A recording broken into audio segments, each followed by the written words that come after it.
Welcome to the second episode of the Gap Down Backer podcast. Today we are going to talk Quickside Belly.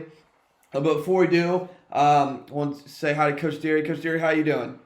Good. How are you, brother? I'm doing good, my friend. I'm doing good. It's a glorious day. Our season's starting to end, and get ready to prepare for this, whatever this off season ends up be. Let's start talking about Belly. Belly, for people who don't know, is Wing T's version of ISO. Like that's about simple as I physically can make that analogy. It's typically, there's quick side and strong side belly, but it's obviously the quick side play. There's a whole series off of belly sweep, belly keep, belly pass, and this all stuff we'll get to as we go. We're going to start with belly and go in probably to strong side belly, and then we'll go from there. Let's start with what were your first experiences with belly and kind of your opinions of belly before we get into the rules and kind of adjustments and stuff from there. Sure. My first year coaching was 2015 under Joel Durley, and we were at typical high school. We had a really explosive offense. We had a couple wings that was sub 4.5s, 4.6 guys. One was legit. He actually went to Brown to play slot receiver, and the other one had a few Division III offers. He wasn't very talented as a football player, but he could run when he got the ball in his hands. So to me, belly, as my first year, was a constraint play to jet. And it was always a weak side play. We just kind of run belly right underneath to the wide receiver side. And that was, to me, it's belly. And as we kind of got a little slower, we progressed. And we started running no more belly. And we always tied no more belly with belly sweep behind it. We got into other things to go with belly sweep, belly option. And we got a little bit more dynamic with it. But it was pretty interesting to see how a complementary play. And as I kind of progressed into my next year coaching, how it legitimately became a series for us. And just it blew me away how a complementary play can have so many different variations in a series. But that's kind of my experience with it. It's always been the most productive fullback run player I've always been around, especially if you got a good vision fullback. C-gap to C-gap play is explosive, and I'm excited to talk about it today. Now, I did go and kind of clarify, because I say quick side or weak side. Now, I want to kind of clarify for people what that means. And we texted back a little bit forth on this today. It's like, when I say quick side or weak side, I'm talking non-tight end side. Usually you're split inside unless you're in like over unbalanced sets, and we'll get all to that stuff later. But I want to specify for people who flip their line, it's quick side. Usually it's your more, I don't know, athletic's probably a bad term, but your faster side. And then if you're just left and right, it's your non-tight end side, your weak side. So I just want to kind of clarify that before we get started. What I'll do is, for people listening to the podcast, I'm gonna break down it's just a general rules. And me and Coach Derry will talk about some of the rules here in a sec. Some we have a little bit different experiences with them. Because he, like I said, he spent most of his career coaching at Tip when they ran the Wing T. I've hit a couple different places with Wing T or Wing T-esque concepts. But first, I'm going to kind of just go down rules real quick. And we'll kind of get into the weak side because there's a variety of ways to block belly, at least Playside. And me and you've talked about that. And it's a play that we've run very effectively the past 2 years because, well, we have a really good fullback. It helps. I'm just going to kind of go down my list real quick. So obviously, quarterback, reverse pivots, deep handoff to the fullback, and then they carry out their fake. That's kind of the common sense stuff. The main thing is the reverse pivot aspect and getting that deep so fullback can read. Your fullback, obviously, ball carrier, jab step, follow the play side wing. Play side wing will insert front side linebacker, inside linebacker typically. Play side tackle and play side guard will have a variety of 3 calls with me and Coach Derry will get to here in a second. There's 3 main ones that we have experience with, but I've seen about 8 different ways you can block this. It's every team's a little bit different in how they call their rules. Most teams, when you're talking belly for centers, is usually on gap. Backside guard and tackles typically to be scoop blockers. Backside 10 in. Tight end is usually your touchdown saver. You can say scoop too, but you're telling me to go safety. If A backside 9 makes a tackle on belly. You have a variety of other issues that we're not even going to get into. Backside wing, I mean, there's a variety of things you can do with them. A lot of teams like us will motion him across more as a kind of keep with our wing T aspect of deception. You can go deep rocket motion, fake rocket off of it. I know there's some wing T teams that are big rocket teams. We as a jet team will jet motion him across, okay, and kind of carry out our fakes. You can short motion him over, make him the lead, and place our wing and go outside, etc. There's a lot of things you can do with them, and I'll have some depictions of that. And then our split in, depending on two or away, if we have him over or not. If he's over, he's probably going up to safety. If he's play side, he's blocking the corner, or maybe trying to climb safety. It kind of depends on what your rules want to do. But let's go back to that play side tackle and play side guard, because I think that's kind of the more important aspect. Me and you've talked about the fan, fold, or on block. Obviously, I'll just let you. Will you break down the fan, fold, and on blocks for us? Yeah. I mean, really, on 1 tech, 3 tech, you got cross block, and fan block is when it's a 4 idle rider. Okay. That gives you the best angles for success. No, I agree, and I think we probably, it really depends. Like if you're seeing a 4 front, so like your 4-4s is probably the most common thing. You're probably either going to cross block it, or what you kind of call on, which is the down and the out. I think there's kind of two most common. It's when you get your 5-man fronts is when you start doing the fans. You get those funky defenses. I think 5 fronts, there's also a good chance you get the cross block when they give you that kind of like under front to the backside. You get that 5 and that 3. Okay, those are kind of the common answers. You block down that 3, cross block out to the 5. Okay, wing will lead through, block the plate side. But kind of, and let's get to that backside real quick, because we just talked about it. And I think the backside is such an underrated thing with this, because, and we've kind of learned this over the past 2 years, is if you don't get a good scoop and rip through up to the next level, that backside tight end, that backside inside linebacker is making the play half the time. Now, you're still gaining 3, 4, 5 yards, but instead of popping it for 8 to 10, okay, or having that cutback window, which is also extremely underrated in this play, it's a 2-3 yard gain because you're not scooping up to the backside. You want to talk a little bit more about that, Coach? Sure. And really, it all comes down to angles. And I always thought, I'm playing a 40 front, and the best part about gameplay rules is they always get simplified the week of. There's obviously bastardized defenses that you're going to see.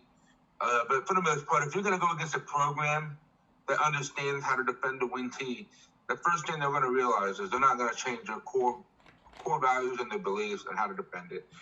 They're going to make it work. So when you're playing a 40 front or in belly weak, if you get a 1 tap to the belly weak and the place that Quickside is doing little down and out block, then I've always been essentially a duo guy. Anytime you got a 1 to the play side and a 3 to the back, and combo to the play side A, and vice versa. It gives you double teams and it gives you angles, and it allows if the inside linebacker scrapes over top, then that play side A is protected. You got basically 4 guys on 2, in my eyes, and 3, and I think it's really important. But I've also been a huge component is if you can inside zone it. I've always been around a fullback that reads belly as C gap to C gap. And we always teach it, push it 2 yards, and if the cutback is there, the cutback is there.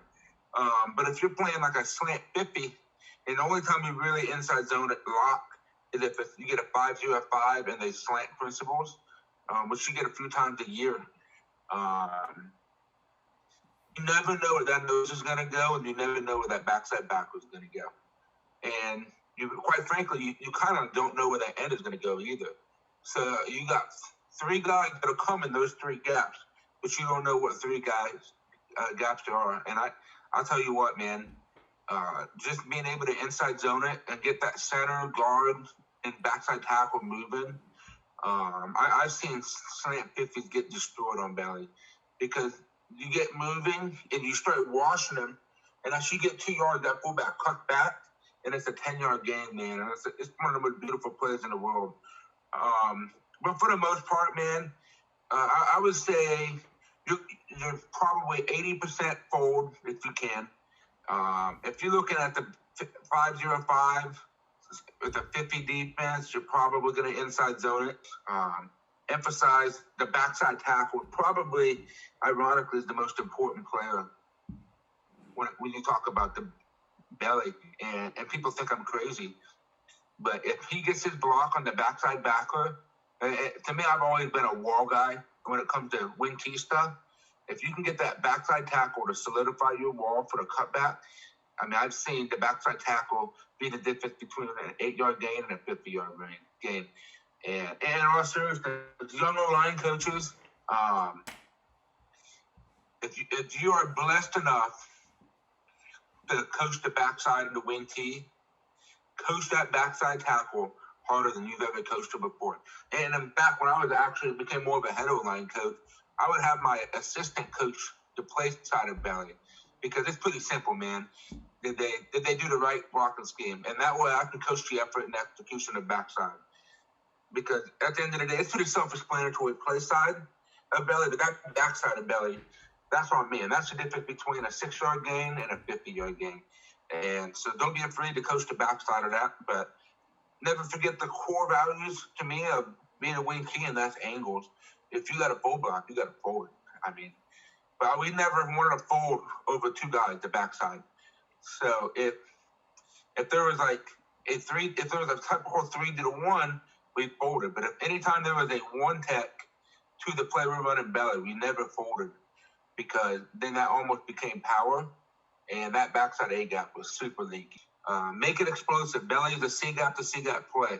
It's isn't a time for O lineman to take the play off. I was one of them. I get it. But you got to be on the horse and preach it. You get what you emphasize on the backside of belly. Oh, yeah. And like I said, I think that's one of the main coaching points that we kind of need to emphasize here is that how important that backside tight end and the cutback on that is, especially when you're running motion with it. Like, I mean, no-bow belly is great. I'm not saying it isn't. But when you're running rocket motion or jet motion, you're going to get fast flow, especially if you run rocket or jet well. So that backside cut will always be there as long as you can get that tackle up to that inside linebacker. Is there any other coaching points you can think of? Like I said, we went through the rules. Is there anything with those rules you think we should adjust? Because those are the kind of main things, and that's part of why I want to make this podcast. Is okay. Here's the rules. Here's the scheme. That's great. And but I can Google the scheme. What kind of coaching points you think? I mean, we just talked a little bit about that backside. Is there any play side coaching points that you think we missed that we kind of need to hit on real quick? Honestly, the hard part about being at the play side is getting your kids to kind of relax. The biggest issue I've had with play side is not sustaining blocks. And a lot of times it's not because of an effort thing or a technique thing. They just slip off because they think they got to overcompensate. You know what I mean? They're running behind me. Teach your kids to be under control. This year, I know you guys taught shoulder blocking. I've always been hand blocking. Thumbs up, elbows in, and just kind of move them off the ball. But I think the most important part about it is the number one obvious thing outside of maybe just being a little excited, but I think the worst thing offensive linemen do is they have really bad steps. And the big issue I ran into as a cross blocker is that tackle struggling to get to that 3 tech because he takes a 45-degree step rather than a 10-degree step. And in all seriousness, I've always been that guy that preach 0-degree step because you'll get 10 degrees. And being able to get your head across and stop momentum. Because you talk about cross block, I think is the best thing to do. The teaching points I've always had with that is if I had a slow fatty out there, I just tell him to scoot into a 1.5 2-foot split. You know what I mean? make them guess that make the D lineman pick up that you shorten down your split. You can't really see that from not end zone, sideline camera and huddle. Coach is not going to pick that up. So obviously, tell your guys to be smart and adjust your splits to their physical limitation. Heck, we had that conversation with the kid today. There's nothing wrong with it. I mean, quite a lot, I was physically limited, but I was very smart in how I utilized my splits. So don't be afraid to teach your linemen and give them skill sets to help them pre-snap. And then coach, you can't go wrong with coaching angles and the steps, and get your head across, whether you're fan blocking or whether you are cross blocking or arm blocking. The worst thing that can ever happen is penetration. It's already kind of a slower developing play, so do not let your fullback pod any moment. He's got to be able to hit that hole and burst for 2 seconds before he makes a cutback. Other than that, I think those are the main components for Playside that a lot of people don't get too high strung on the rules. You know what I mean? Just have good steps.